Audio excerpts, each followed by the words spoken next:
Erev Tov à tout le monde. Bessimana Tavar, on commence à faire Bereshit, Parashat Bereshit. Et je voudrais aujourd'hui faire un shiur sur chapitre 3, Perek Gimel de Parashat Bereshit, c'est-à-dire l'histoire avec le Nachash, le serpent, et Chava, etc., etc. Et avoir avec vous une nouvelle lecture. Une nouvelle lecture. Mais pour commencer, je voudrais ramener une question du Kliakar qui n'a aucun rapport. Une très belle question que, à la fin du shiur, je pense, sera répondue de manière magnifique. Le Kliakar parle au début, on commence par le début, Bereshit, Bara Elokim et Hashamayim et Haaretz. Dieu a créé le ciel et la terre. Ve Haaretz haïta tohu vavohu. La terre était tohu bohu. C'est quoi tohu bohu? Alors, ça serait une erreur de dire que c'est un balagan, puisque quand tu dis balagan, qui dit balagan, dit des objets désordonnés. Or, il n'y a pas d'objet, il n'y a rien encore. Dit Rashi, c'est très très fort ce qu'il dit Rashi. Je pense que je vais même exagérer ce qu'il voulait dire Rashi, c'est pas ce qu'il voulait dire, mais en tout cas, les mots de Rashi sont très forts. Tohu vavohu. Tohu, c'est tohé, c'est-à-dire quelqu'un qui est intrigué, qui est questionné, qui est surpris. Et bohu, c'est le vide. C'était tellement vide avant la création que quelqu'un qui regardait, il disait waouh, c'est vide. Ça, c'est tohu vavohu, comme ça que le monde était. Demande le Kliakar une question. Il dit, mais attends, je ne comprends pas. Qu'est-ce que ça nous intéresse? Qu'est-ce qu'il y avait avant la création du monde? À quoi ça sert?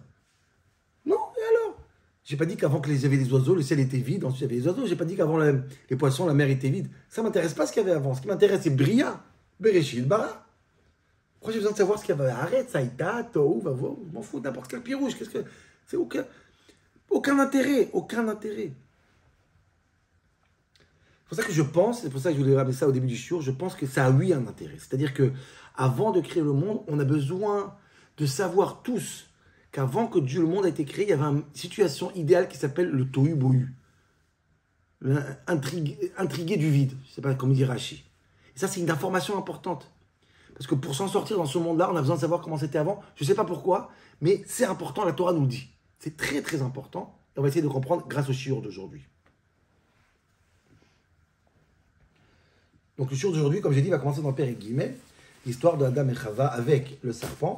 Je rappelle simplement, juste rapidement, deux psukim de Perek Bet, parce que c'est l'interdiction. Comment ça commence? Dieu dit à Adam Arishon, le jour, lorsque tu mangeras le fruit de l'arbre de la connaissance, mot temut.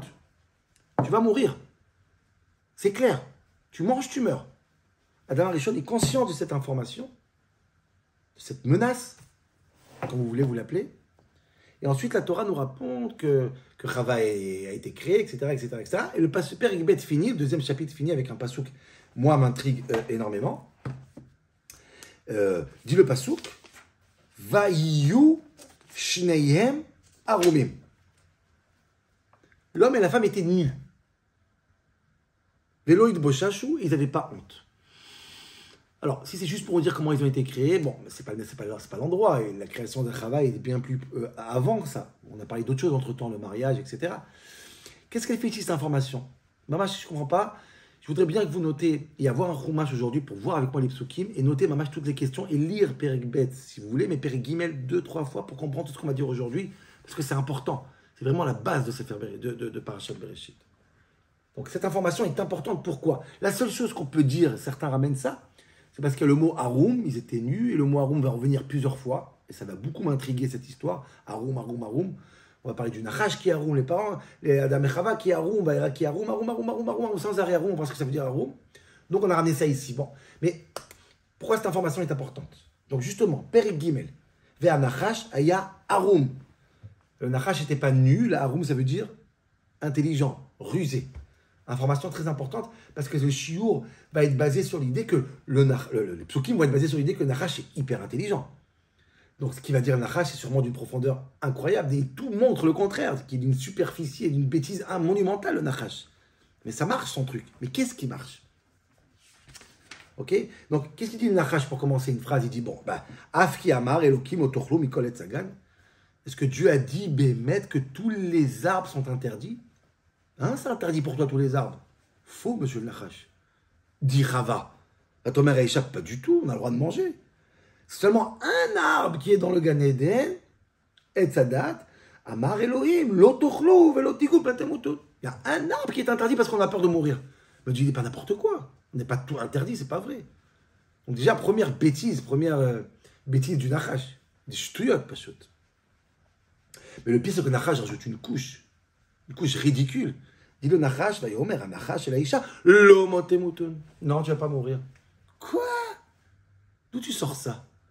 Alors les Farshim, ils n'arrivent pas à comprendre, ils s'arrachent les cheveux, les Farshim, Rachid, il a poussé, tout un système. Pshat! Qu'est-ce que c'est que ça? Qu'est-ce que tu penses recevoir en disant cette phrase bidon? Elle entend d'un côté son mari, Dieu, dire Motemoutoun, toi tu dis le Motemoutoun, tu veux qu'elle te croie à toi? Même si elle est, excusez-moi, bête, et elle a un doute, 50-50, on ne prend pas un risque pour la mort. Qu'est-ce que tu fais, Nachash? C'est ça ta chorma?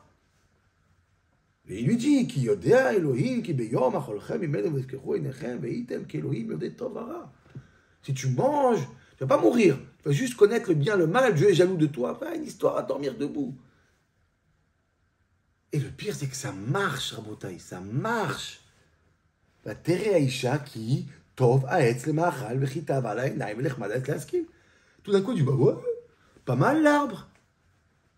Mais qu'est-ce qui te prend, Rava? Mais qu'est-ce qui a marché dans ce qu'a dit le serpent? Je sais pas, c'est incompréhensible dans le pshat.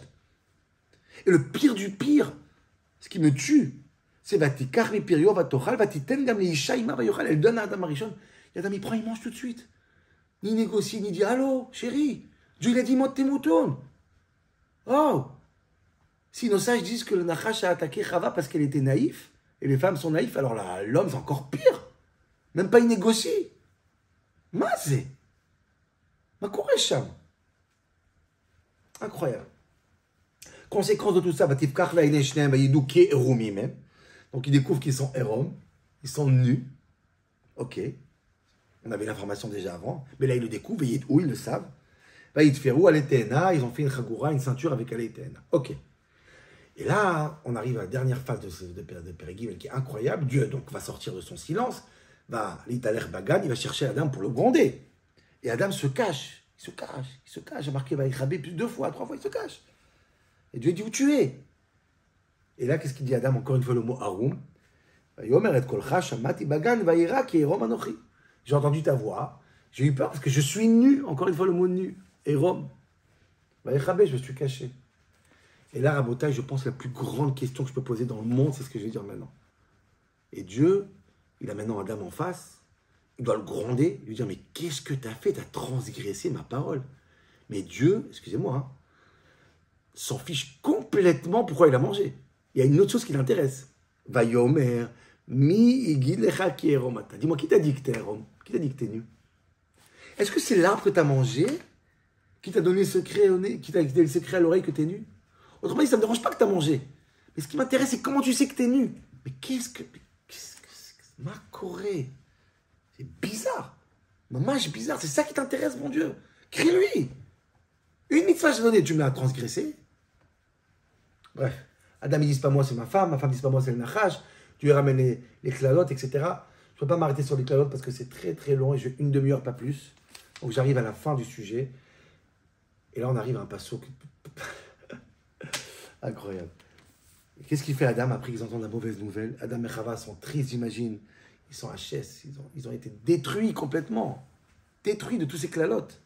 Et là, Adam fait une déclaration d'amour incroyable. Vaikra Adam, Shem Ishto Chava ki hi aïta em kol chay. Chérie, j'ai décidé de t'appeler Chava. C'est pas le moment, cher ami, c'est pas le moment là. Va le réconcilier, en train de pleurer. Toutes ces déclarations d'amour et de mariage, c'est pas pour tout de suite. Tout igaroua, on dit en hébreu. C'est pas le moment. Il y avait un entraîneur de foot, Machou, qui a demandé au mariage de sa femme après qu'il a perdu le tournoi de la Coupe du Monde. C'était ridicule. C'est dommage, il a dit l'autre d'avoir. C'est pas maintenant qu'on demande.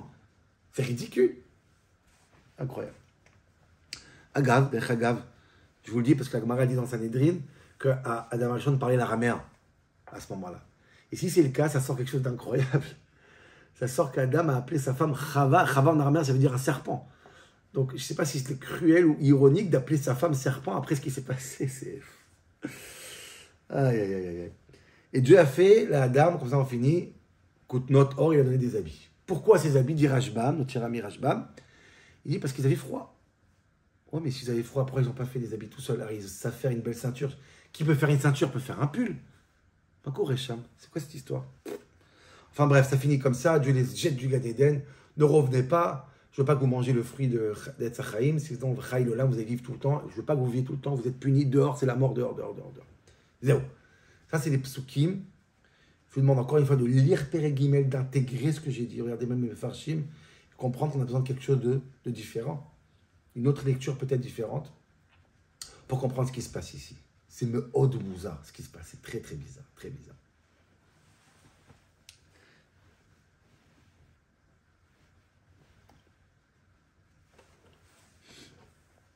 Alors, je voudrais d'abord donner un point pour changer la lecture et ensuite le deuxième point pour commencer à lire Mamash. En réalité, le fait que dans tout ce qu'on a dit maintenant, il y a le mot Erom qui veut dire nudité ou ruse, je voudrais vous demander une Torah. C'est chaque fois que la Torah elle dit Erom dans notre paracha, c'est pas de la nudité, c'est que de la ruse. Voilà, pour commencer, il n'y a pas de Néko dans le Sefer Torah, il y a marqué Arum, ça peut être ça ou ça, c'est que de la ruse. Adam, Chava et le serpent sont des gens rusés. Que ça. Je vais expliquer pourquoi, comment ça change tout, mais je veux bien que vous compreniez cette idée. Et je ne l'invente pas d'ailleurs. La première fois que la Torah raconte que Adam et Chava, ils étaient arumim, qu'on l'a dit nus, dit le Targum, le Natam Anoziel. Va'avon tarveon chakimin, va'yedou ki arumim, dit le Targum. Les deux étaient arumim, c'est quoi arumim? Intelligents, rusés. Adam et Intete. L'homme et la femme étaient intelligents. Donc c'est pas la nudité ici l'histoire, c'est l'intelligence. Et pour créer cette intelligence, chez Adam, chez Chava, on a besoin du Nachash. Le Nachash va rendre Adam et Chava vraiment intelligents. C'est ça que je vais expliquer aujourd'hui. Écoutez bien, c'est pas shoot. Une lecture incroyable. Une lecture incroyable. Et en préalable, avant de dire cette lecture, je voudrais d'abord mettre un point. Vous donner un chidouche différent de tout ce que l'on a entendu jusqu'aujourd'hui. C'est lui qui va commencer notre lecture en disant quelque chose de très simple à Botaï. Nous, on croit, parce que Chazal nous l'ont dit, et c'est une lecture qui est la majoritaire, qu'à partir du moment qu'Adam il a mangé le fruit, il est devenu mortel. Autrement dit, si Adam n'aurait pas mangé le fruit, il ne serait pas mortel. Évidemment, Dieu lui dit, mot temutu, si tu manges le fruit. Et moi, j'ai envie qu'aujourd'hui que vous dites autre chose. J'ai envie de vous dire à Botaï que l'homme, Adam Arishon, depuis la première seconde, il est mortel comme les animaux qui n'ont même pas mangé de Tovadat, et Tzadat. Tout le monde est mortel la première seconde. Aucun, dans cette planète-là, aucun être est éternel. Aucun. D'ailleurs, c'est pas moi qui le dis. Le Ibn Ezra, il le confirme, ça. Ibn Ezra, il dit qu'on a marqué Vechaï Leolam, s'il mange, Yetzachai, il va vivre tout le temps. Personne ne peut croire Ibn Ezra qu'il va vivre pour l'éternité. Il dit que c'est Yichura, c'est marrant de dire ça. Impossible. Impossible. Vechaï Leolam, c'est pas éternité. C'est comme Va'avado Leolam. Ça veut dire une longue vie sans problème de santé, tranquille. Comme on dit, prison en perpète, c'est pas pour l'éternité. C'est loin. Donc le fruit n'a pas tué Adam. Oubliez cette histoire. Alors comment? Alors j'imagine tous les midrashim bien dans votre tête, tous les psukim. Oh, faisons cette lecture. Faisons cette lecture à Botaï. Comment comprendre tout ce qu'on a dit maintenant avec cette histoire. Avec ces deux préalables que j'ai mis. Un, que tous les harumim, c'est la ruse. Et deux, qu'Adam Arishon est né comme Chava, mortel comme les animaux. Et je vais vous expliquer, et après vous allez voir que tout ce que je vais vous expliquer, c'est dans les mots. En réalité, Rabotai, Akadosh Baruch Hu dit Adam Arishon, je te demande, je te dis, je t'annonce, si tu manges le fruit de la connaissance, mot tamut, tu vas mourir. Qu'est-ce que ça veut dire tu vas mourir? Je viens de dire qu'on est mort de toute façon. En réalité, ce que Dieu dit à Adam, si tu manges le fruit de la connaissance, eh ben, tu auras la connaissance de la mort. J'explique. C'est quoi la connaissance? La conscience de la mort. C'est-à-dire qu'Adam Arishon était mourant, était un homme mortel, mais n'avait pas la conscience qu'il est mortel. Comme les animaux, exactement. Les animaux, ils sont mortels, mais ils n'ont pas conscience de leur mort. Vous savez, c'est quoi la différence entre avoir la connaissance de la mort ou la conscience de la mort? L'animal, il sait qu'il va mourir. Ou peut-être même pas. L'animal a peur de la mort. Mais la mort ne joue aucun rôle dans sa vie. L'animal ne fait pas des choix parce qu'il sait qu'il va mourir. Pas du tout. Il a peur de la mort, c'est tout. Quand le connaissance, le savoir de la mort devient une conscience, je suis conscient qu'est-ce que c'est la mort, à ce moment-là, mon cerveau, cette conscience-là, fait en sorte que quoi? Que je commence à faire des choix dans la vie. Je suis plus instinctif comme les animaux. Au contraire, ça c'est bien pour la santé, ça c'est pas bien, ça je fais, ça je sais pas pourquoi. Parce que la conscience que je suis limité dans le temps donne un sens à ma vie et je choisis entre le bien et le mal. Donc, manger l'arbre de la connaissance, Dieu il dit à Adam Arishon, dès que tu vas manger l'arbre de Tovara de la connaissance, qu'est-ce qui va se passer? Mot tamout. Tout d'un coup, la mort va jouer un rôle majeur chez toi. La conscience de la mort va jouer un rôle majeur, c'est quoi? C'est que tu vas être Yodéa, Baïta Kelokim, Yodéa Tovara, tu vas connaître le bien et le mal. Tu vas faire le choix. Ton cerveau va prendre le dessus sur ton instinct. Pourquoi? Tu as une conscience de la mort. Le mot temoutoun, c'est pas que si tu manges, tu meurs. Non. C'est que la mort va s'installer dans ta conscience. C'est très important, ça. Très, très important. Tu sais, c'est quoi la différence entre le savoir des animaux, la chorma, et la conscience? Je pense qu'en hébreu, il faudrait dire chorma et orma arum. Tu sais, c'est quoi arum? Pour moi, arum, c'est la conscience. D'ailleurs, Shlomo HaMelech dit dans Mishlei, j'ai noté ce pasouk, Shlomo HaMelech dit dans Mishlei, Ani chorma shachanti orma. La chorma, c'est le savoir. Il y en a plein qui sont intelligents. Les animaux, il y a des animaux très intelligents aussi. Mais le summum de la chorma, c'est quoi? C'est quand ils s'installent dans la horma, dans la ruse. C'est quoi la ruse? Et Shlomo HaMelech, la ruse, c'est quoi? C'est quand la chorma devient un outil qui te permet de vivre avec devient pragmatique. Tu peux vivre avec ça dans le monde. Je suis rusé. Je prends mon intelligence et je travaille, je fais des choix. Un chacham qui n'est pas arum ne fait pas de choix. Il est instinctif. Les animaux sont des fois très intelligents, mais ils sont instinctifs. Il faut cette horma, il faut cette conscience. Et là, tu choisis le bien et le mal. Regarde, je pense que c'est ça même dans le Passouk, dans Nitzavim. Quand Dieu il fait le libre arbitre, le bien et le mal vient de la mort. La conscience de la mort, c'est elle qui pousse, qui amène l'homme à choisir entre le bien et le mal. Le Passouk qui dit dans Parashat Nitzavim,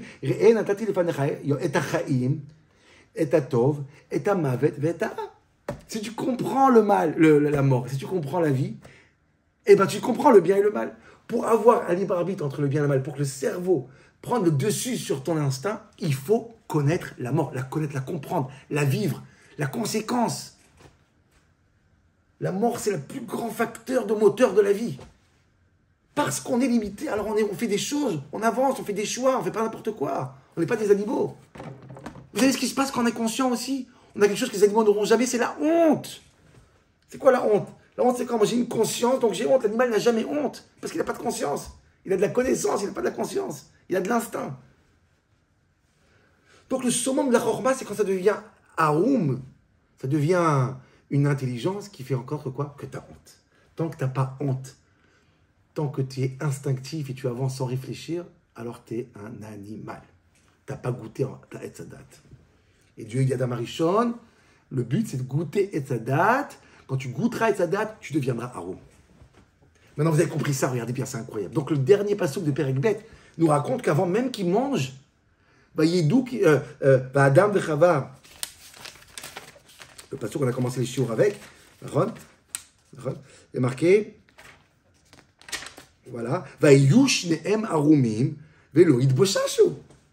Avant qu'ils mangent le fruit, les deux étaient arumim. On a cette conscience, on a cette intelligence parce qu'on est des êtres humains, mais on n'avait pas honte. Loïd Boshachou, cette conscience n'est pas sortie encore. On a besoin de manger pour que la conscience devienne. Pour être un vrai arum, il faut une boucha. Et là, ils ont juste un potentiel de arum. On est comme des animaux, il n'y a pas de boucha, chez Mishma. Et pour que la femme et l'homme deviennent des vrais arumim, j'ai besoin de prendre l'animal le plus arum. Et ça, c'est le serpent. Le serpent, il a une mission et après, il va revenir à la terre. C'est de faire conscience à l'animal, à l'être humain. C'est quoi la mort? La conscience de la mort. Pour comprendre c'est quoi Tovara, bien le mal. C'est très important. Et ça, c'est le rôle du Nachash. Qu'est-ce qu'il fait le Nachash? Regardez, c'est incroyable. Il dit à la femme, pas vrai, c'est interdit de manger. Qu'est-ce qu'elle dit la femme? Pas du tout. C'est permis. Il y a un fruit qui est interdit, c'est lequel? C'est Etzadat. Pourquoi? Parce que si je le mange, je meurs. Tu veux ça, mais n'importe quoi. C'est pas si tu manges, tu meurs. T'es mortel de toute façon. Tu me parles comme un animal, là. Arrête de croire quand tu manges, tu meurs. Pas du tout. T'es tous mortels. L'homo temoutoun, tu vas pas mourir à cause de ça. De toute façon, tu vas mourir. Tu sais ce qui va se passer quand tu vas manger?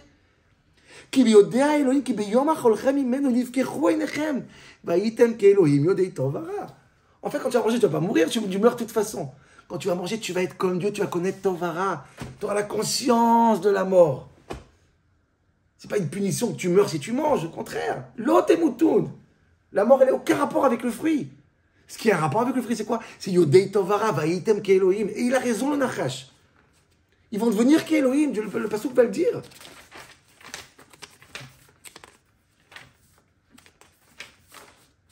Vayomer Hashem Elohim à la fin, Hen Adam Aya Ki Achad Mimenu Lada'at Tov Vara. C'est ce qui va se passer. Nachash, il a 100% raison. Il a une mission, c'est de rendre l'homme et la femme intelligents. Et ça marche. Ravel dit, de toute façon, je meurs. Donc, en fait, pourquoi je mange? Pour avoir conscience. C'est alors je mange. Nechmad ha'etz lehaskil. Maintenant, je vais comprendre. Le sens de la vie. Génial, je mange. Je vais vous dire quelque chose, Rabotai. Je prends la responsabilité. Je pense que Adam lui-même, il a essayé de convaincre Rava de manger. Il n'a pas réussi. Il n'a pas réussi. Le serpent, il a réussi ce qu'Adam n'a pas réussi. C'est pour ça que quand Rava, elle mange, elle donne à l'homme, qu'est-ce qu'il fait? Il mange tout de suite. Il attendait que ça. Ah, enfin, tu as compris qu'on doit avoir conscience de la mort. C'est très important. Ça permet le libre arbitre, le tovara. Conséquence de tout ça, Rabotai, c'est quoi? Incroyable. La honte. Vaïchabé. Le Bassou qui dit, Dieu, il vient, et qu'est-ce qu'il dit? Vayomer et kolcha shamati, il dit à Dieu, Adam, shamati bagan vaera, et j'ai eu peur, pourquoi? Qui est romanoch, vaïchabé. J'ai vu que je suis rusé, j'ai une conscience, donc je me cache. Bon, Hachem, la cache, il a marché, c'est extraordinaire. Vaïchabé, 10 fois il y a marqué Vaïchabé, je me suis caché. J'ai compris que je suis devenu Arum. Merci Nachash. Et tu sais quoi? Ma femme, tu vas t'appeler Nachash. En hommage au Nachash, qui nous a rendu Arum. Magnifique. Magnifique. Maintenant, Dieu leur donne un habit. L'habit que Dieu il donne à Adam et Chava. C'est pour le froid. Bien sûr, c'est pour le froid. Pourquoi ils n'ont pas fait un habit? Je vais vous dire quelque chose. Adam et Chava, ils n'ont pas fait un habit du tout. Quand ils ont fait la ceinture, ce n'est pas du tout pour un habit. C'est pas ça qu'ils ont besoin. Ils ont fait une chagoura. Ils n'ont pas fait un costume, ils ont fait une chagoura. C'est quoi chagoura? C'est le havnet, la ceinture du Kohen Gadol, le gartel. Vous savez c'est quoi le but de la ceinture du Kohen Gadol? Le gartel, c'est quoi? C'est pour faire la différence entre la haut et en bas. Un homme qui a une conscience, son cerveau, il est pas attiré par l'instinct. C'est pour ça qu'on met un gartel dans la tefila pour les chassidim. Regardez ce que la Gemara dit sur le havnet du Kohen Gadol. Tous les rourés à lèvres. Incroyable, l'image elle est incroyable.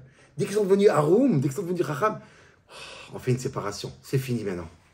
On n'est plus l'animal. On a conscience du choix qu'on doit faire grâce à la mort. Ça, c'est la Chagoura. Ça, c'est le Havnet. Exceptionnel. Exceptionnel. Merci Nachash. Merci Nachash. Grâce à toi, j'ai conscience qu'on est limité. La Neshama, elle est éternelle. Le corps est limité. Donc, et à Tov, et à Mavet, et à Chaim, et à Tov, et à Ra. Tu veux libre arbitre entre eux, tu veux le bien et le mal, connais bien la mort et la vie. Je pense, Rabotai, si c'est vrai tout ça, cette lecture est vraie, ça répond à la première question du Kliyakar. Vous savez, c'est quoi le monde idéal? Pour s'en sortir dans ce monde que Dieu il a créé, il faut se rappeler qu'il y a un monde idéal. C'est quoi le monde idéal? C'est Tohu Vavo. Je suis intrigué du vide. Le vide qui dit la mort. Un monde parfait, c'est quand je suis intrigué par la mort. C'est ce qui me permet de quoi? D'utiliser la vie un maximum, de faire les bons choix, de Tov. Parce que je suis Tohé, qu'est-ce qui va se passer après le beau, après la mort? Quand ça sera vide, quand il n'y a plus Mametim Chofshi, après qu'on va mourir. Ça, c'est important. Pour pouvoir réussir sa création de son propre monde, il faut d'abord avoir conscience et sans arrêt être intrigué par le vide, avoir peur du vide. Pas peur, excusez-moi, être intrigué, se questionner sur le vide pour pouvoir quoi? Pour pouvoir mettre du sens à sa vie. Voilà, Raboutaï. Shabbat shalom.